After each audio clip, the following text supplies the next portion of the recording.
All right, so Victor, you have been here, I think, you've been here the whole time? Yeah, 27, 28 So years. the whole time we've been here. Time you've been here, I've been here. All right. So it all started 25 years ago when Craig told me to go dig up some golden brown grasses under the right-of-way towers.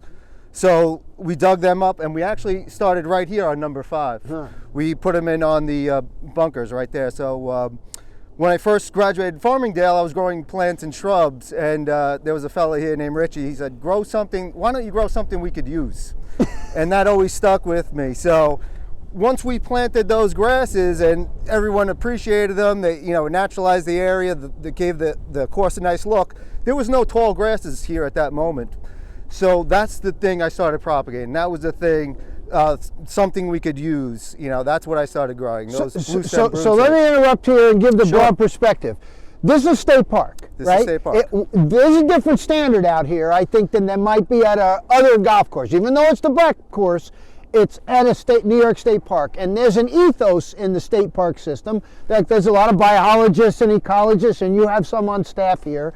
So we think about this thing maybe more broadly than you might at a regular golf course. So having a person like you around with expertise is key, but talk to us a little bit about what an average place can start to think about when planning to want to do an area intentionally like this. Right. So if you have an area that's just filled with some fescues, and it would be spotty, a good way to do it, one way we've been doing it is by just collecting seeds. As you can still see, this blue stem has seeds still in there.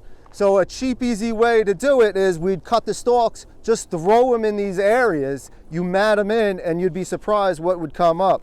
Broom sedge, being a pioneer species, is a quick growing species, so that'll be the first thing to pop up. But broom sedge, being a not long-lived grass, maybe under 10 years, finally gives way to blue stem and big blue stem switchgrass. Maybe you don't want those, but this here is all varieties of blue stem. This is like a steel blue stem. They occur naturally in the wild. There's a lot of genetic variation in blue stem. So these would exist in the Hempstead Plains? They would in the Hempstead Plains, right along Hempstead Turnpike in that Hempstead Plain area. But one interesting fact is, within those 20 years, all this grass just popped up. So you didn't plant it all? So we planted areas. So we'd plant little areas like this, and then it spreads. Like clumps like we're Correct. seeing out here, So right? the only areas that we had natural blue stem occurring was on hole number 7 of the black course, which was undisturbed when the renovation happened. So those were the only natural occurring areas of blue stem we had. Everything else was cut. So at that time, there was no tall grasses anywhere, and every year we noticed little more patches started popping up and up and up. So through the 25 years I've been here, you could see what's the result of that. One of the things you were saying, and this is probably good for guys to hear too, you didn't love the idea of the fescues here, but you can see we've got the fine fescues that really do well here as a good base, and these plants are just put in here. This has still got to be part of the operation, as you can see. It could be, but I'm just saying the native grasses, what's their biggest, highlight? Winter interest, right? All these are up from late August, right? September, October, November, all prime good golf months right there. And then look, we're right in golf season again, and the grasses are still up. So that's because we didn't have a good snowfall this year. If we had a really bad snowfall, the blue stem would be crushed. The broom sedge stays up a little longer because it's thicker. But the winter interest, the fact that it provides, habitat for wildlife. It's a food source for certain butterflies. It's a host plant for skipper butterflies.